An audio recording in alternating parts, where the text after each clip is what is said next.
The Lancaster Country Club's dining room sparkled with crystal and silver as my parents celebrated their 40th wedding anniversary surrounded by 200 of their closest friends, business associates, and extended family. Mom had spent months planning this event, insisting on the most elegant venue, the finest catering, and formal invitations printed on heavy cardstock that probably cost more per sheet than most people spend on lunch. I sat at table 7, strategically positioned near the back where I could observe without drawing too much attention to myself.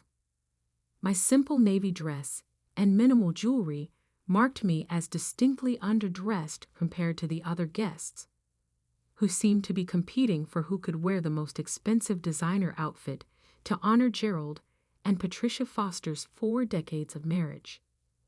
Ladies and gentlemen, Dad's voice boomed through the microphone as he prepared to give his anniversary speech. The conversations gradually died down as attention focused on the distinguished couple at the head table. Patricia and I are overwhelmed by your presence here tonight. I'd heard versions of this speech before at various family gatherings, so I knew the general outline. Dad would thank everyone for coming, recount some amusing anecdotes from their early marriage, and eventually work his way around to discussing their children's accomplishments, a topic that never failed to make me uncomfortable. We've been blessed with 2 wonderful children, Dad continued, gesturing toward my brother Marcus at table 2. Our son Marcus has built a thriving dental practice and given us 3 beautiful grandchildren. Marcus beamed and raised his wine glass toward the crowd.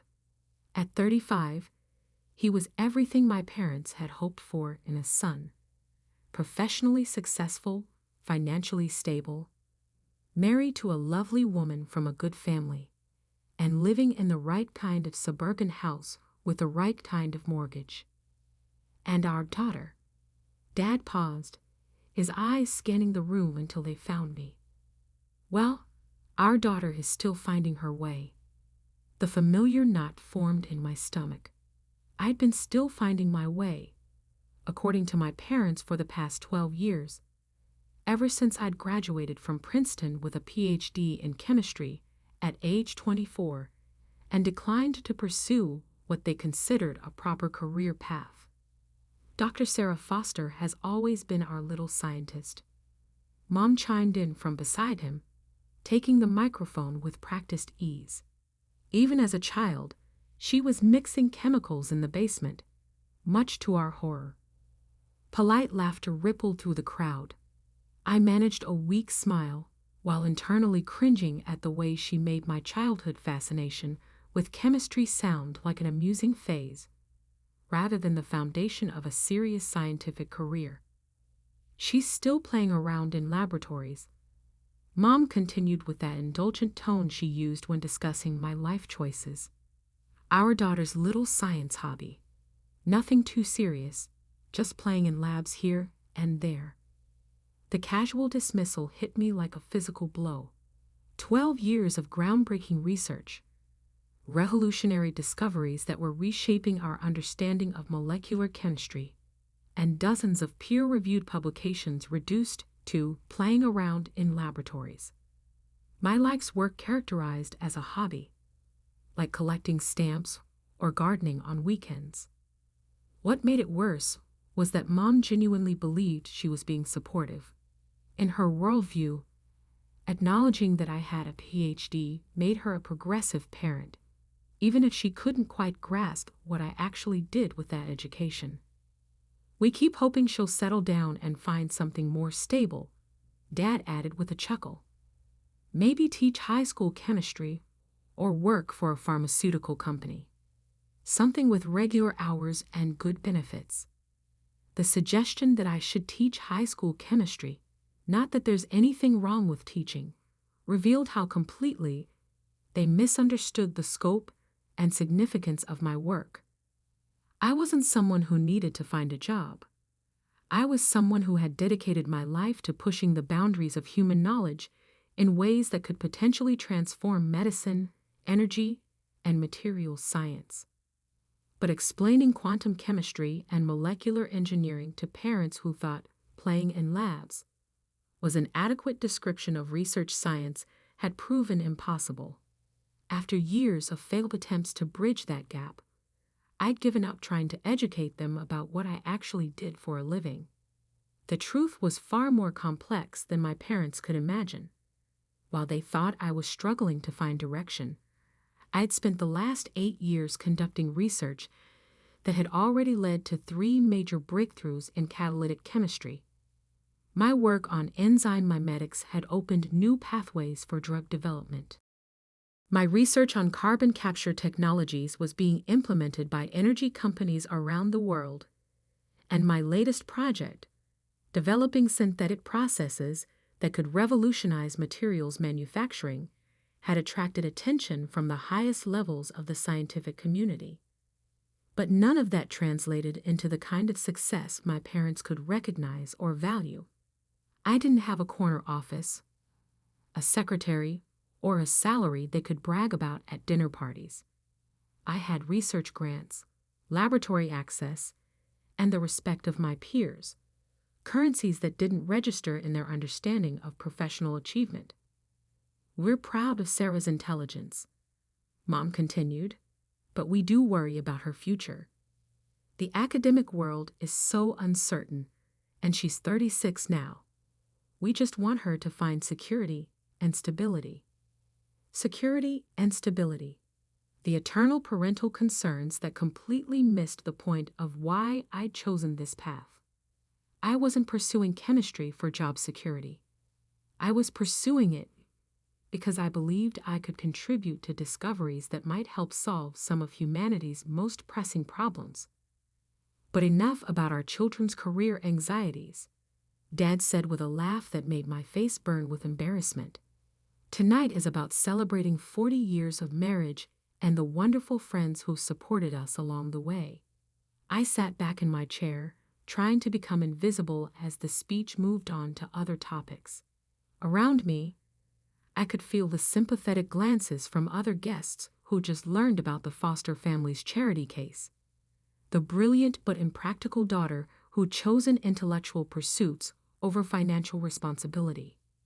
The irony was suffocating. Just last month, I'd received confirmation that my research on synthetic enzyme catalysts had been selected for implementation in a major pharmaceutical manufacturing process. The licensing fees alone would generate more income than Marcus's dental practice earned in a year. But because I'd published the work through my university affiliation rather than a private company, my parents had no framework for understanding its significance. "Sarah, dear," Mrs. Williamson from table 6 approached during the cocktail hour that followed dinner. "Your mother mentioned you work in science. How interesting. What kind of laboratory work do you do?" It was a genuine question from a kind woman, but I'd learned to keep my answers simple to avoid confusion. "I research new ways to create chemical compounds," I said carefully. "Oh, like developing new medicines?" she asked hopefully. "Sometimes. My work has applications in medicine, energy, and manufacturing." "How wonderful," she said with that polite smile people use when they're trying to be encouraging, but have no idea what you're talking about. "I'm sure it's very fulfilling, even if it's not as financially rewarding as other careers." There it was, the assumption that meaningful work and financial success were mutually exclusive, that I'd chosen intellectual satisfaction over practical compensation. Mrs. Williamson meant well, but her comment revealed how completely my parents had framed my career choices to their social circle. "It has its rewards," I said diplomatically. The evening progressed with more conversations along similar lines.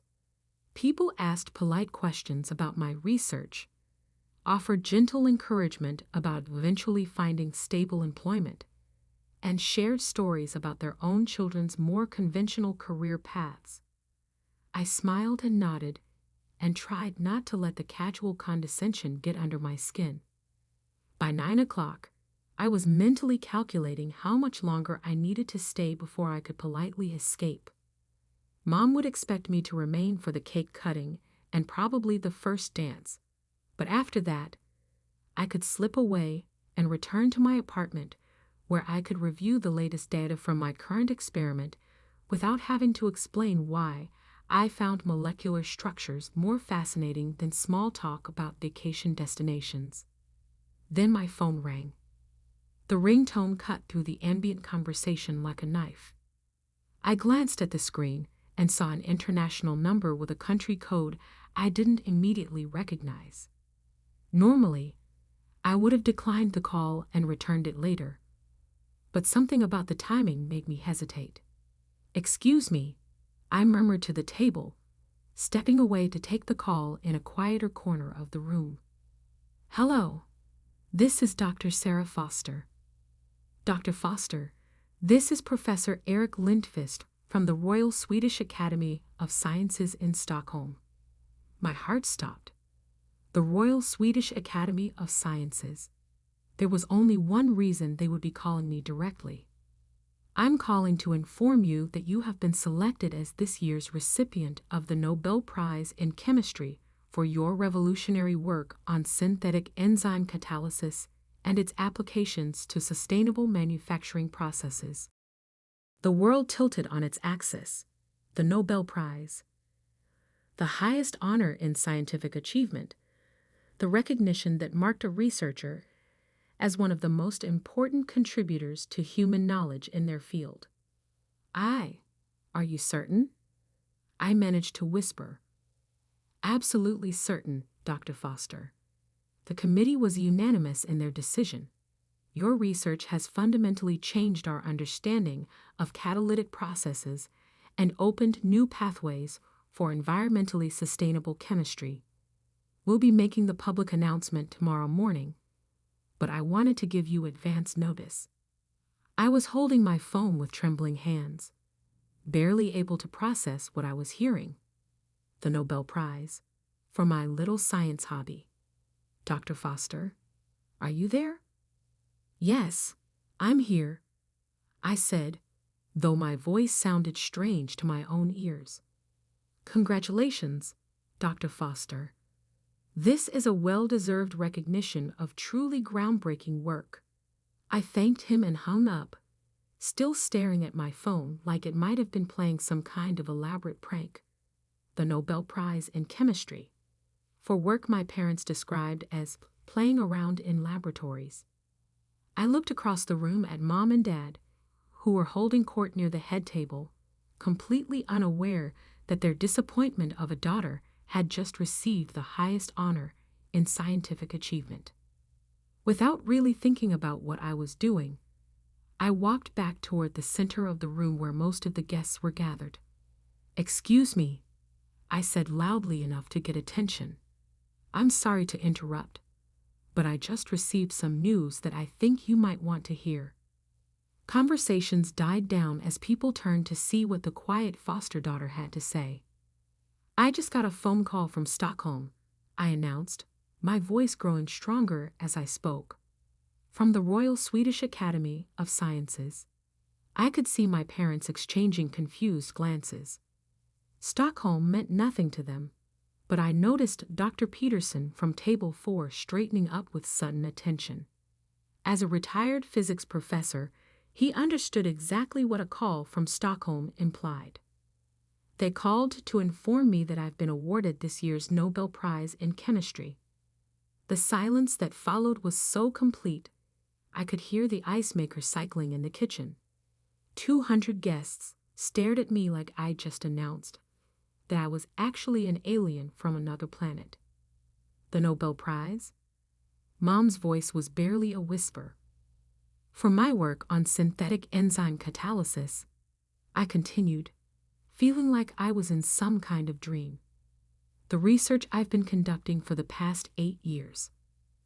The little science hobby you mentioned in your speech."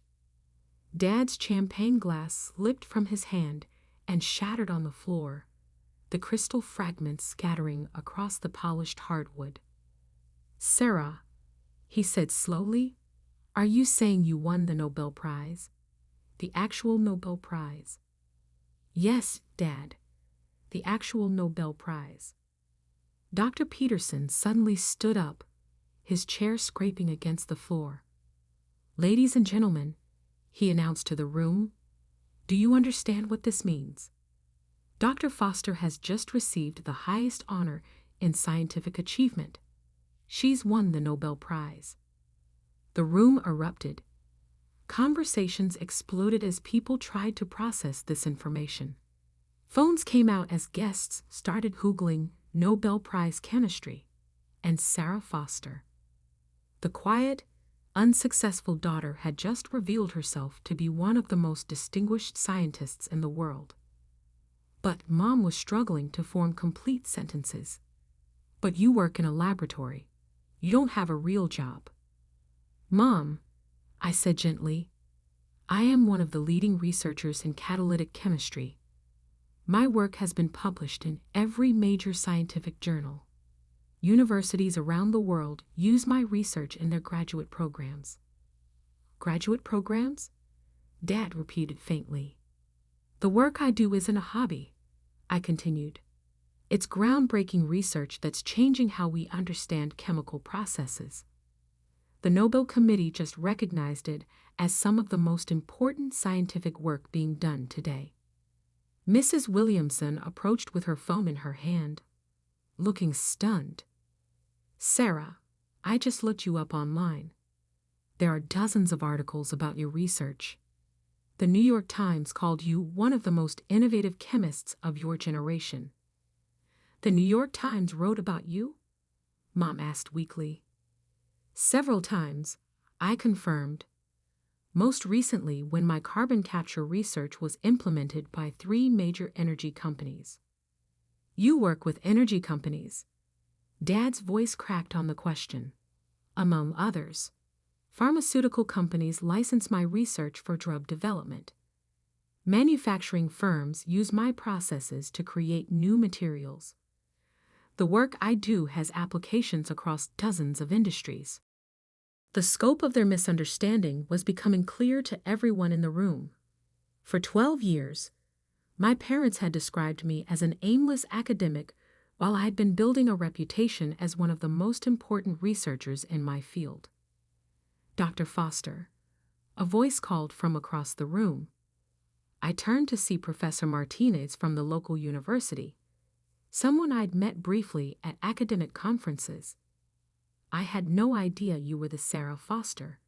Your enzyme research is revolutionary. We've been using your papers in our advanced chemistry seminars for years. Thank you, I said, still feeling surreal about this public recognition. Nobel Prize winner, he continued, shaking his head in amazement. Do you realize you're the first Nobel laureate our city has ever produced? The first Nobel laureate? Mom repeated, like she was testing whether the words made sense. Professor Martinez nodded enthusiastically. Dr. Foster's work is going to be in textbooks for generations. Her synthetic enzyme research has opened entirely new fields of study. I could see my parents trying to reconcile this new information with their fundamental understanding of who I was and what I'd been doing with my life. The daughter they'd worried about, the woman they described as unstable and directionless, had just been recognized as one of the most accomplished scientists in the world. Sarah. Marcus appeared at my side, his face pale with shock. Is this real? Did you actually win the Nobel Prize? Yes, Marcus, it's real. But you never said, you never told us you were doing anything this important. It was a fair point, but the answer was complicated. How do you explain to your family that you stopped sharing your achievements because they consistently dismissed them as unimportant? I tried to tell you, I said gently. Remember when my first major paper was published in Nature? I was excited about it, and I tried to explain what it meant, but you said it sounded too academic and theoretical. Marcus's face flushed as the memory hit him.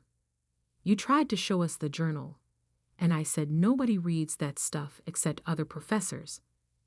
Nature, Professor Martinez interrupted, is the most prestigious scientific journal in the world. Publishing in Nature is like winning an Oscar for scientists. An Oscar?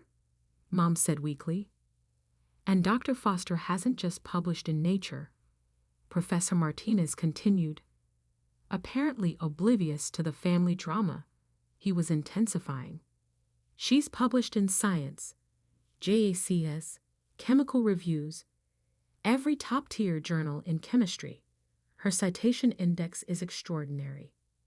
Each piece of information hit my family like a separate revelation.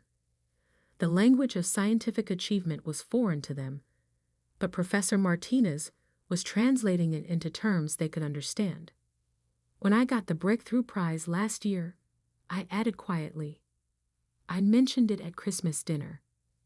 You said it sounded like a nice honor, and asked if it came with any money. The Breakthrough Prize? Professor Martinez looked amazed. You won the Breakthrough Prize too. Dr. Foster, that's a $3 million award. $3 million? Dad's voice cracked completely. Just the prize money, I confirmed. The research grants and licensing fees are separate. Licensing fees? Mom asked faintly. Companies pay to use my research in their products and processes, I explained. The pharmaceutical applications alone generate about $2 million annually. The numbers were clearly overwhelming their ability to process this information.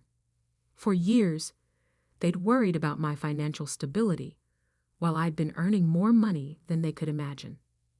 Dr. Foster, another voice joined the conversation. I turned to see Dr. Kim, the chief of research at the Regional Medical Center. I didn't realize you were here tonight. Your enzyme work has been crucial to our new drug development program. Thank you, Dr. Kim. We've been hoping to arrange a consultation with you, she continued. Your synthetic enzyme research could revolutionize how we approach certain cancer treatments. Cancer treatments?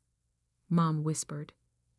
Dr. Foster's work has applications in targeted drug delivery, Dr. Kim explained. Her synthetic enzymes could help us develop treatments that are more effective and have fewer side effects. I could see my parents struggling to understand how their daughter's little hobby was connected to cancer research and drug development. The gap between their perception and reality was so vast, it seemed impossible to bridge. Ladies and gentlemen, Dad's voice suddenly boomed through the microphone again. The room quieted as attention returned to the head table. I need to make an announcement. He looked directly at me, his eyes bright with tears. 30 minutes ago, I told you that my daughter was still finding her way. I described her work as a little hobby, something she was just playing around with. His voice broke slightly. I was wrong.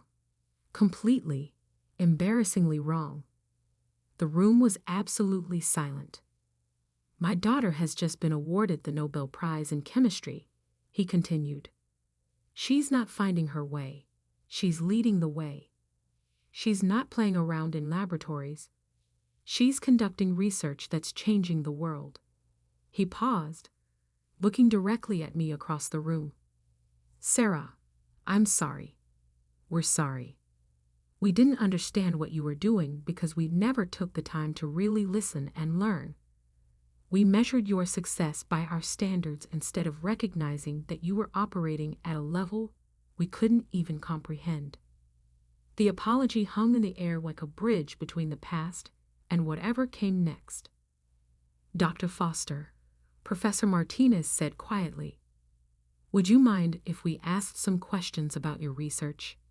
I think everyone here would love to understand what Nobel Prize-winning chemistry actually involves. For the first time in years, someone was asking about my work with genuine curiosity rather than polite obligation. I'd be happy to explain, I said, and for the next hour, I found myself giving an impromptu lecture on enzyme catalysis to 200 wedding guests, explaining how synthetic enzymes could revolutionize manufacturing, reduce environmental impact, and create new medical treatments. My parents listened with rapt attention, asking questions that revealed they were finally trying to understand what I devoted my life to pursuing.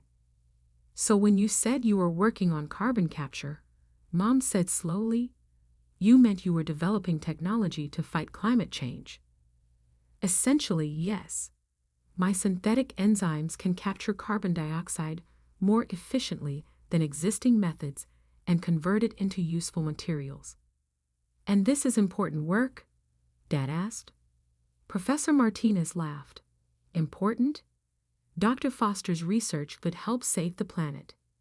The Nobel Committee doesn't give prizes for minor contributions." As the evening wound down and guests began to leave, my parents approached me with expressions I'd never seen before, a mixture of awe, respect, and something that might have been pride.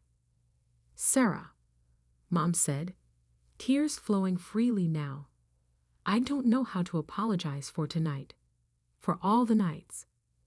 We've been describing you as a failure when you're actually one of the most accomplished scientists in the world," Dad finished. "How do we come back from that?" It was a fair question, and it deserved an honest answer. "By understanding that I never wanted you to change your opinion of me," I said gently. "I just wanted you to respect that I was following my own path, even when you couldn't see where it was leading." "Can you teach us?" Mom asked suddenly. "I mean, really teach us about what you do. I want to understand your work, your achievements, your world."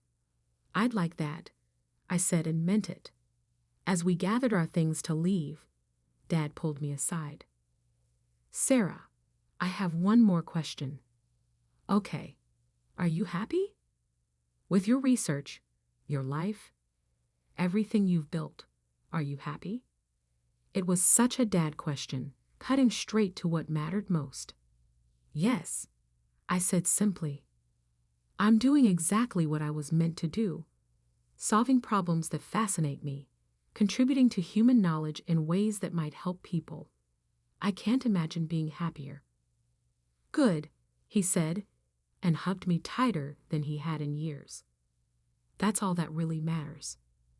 Walking out of the Lancaster Country Club that night, I felt like the world had shifted on its axis.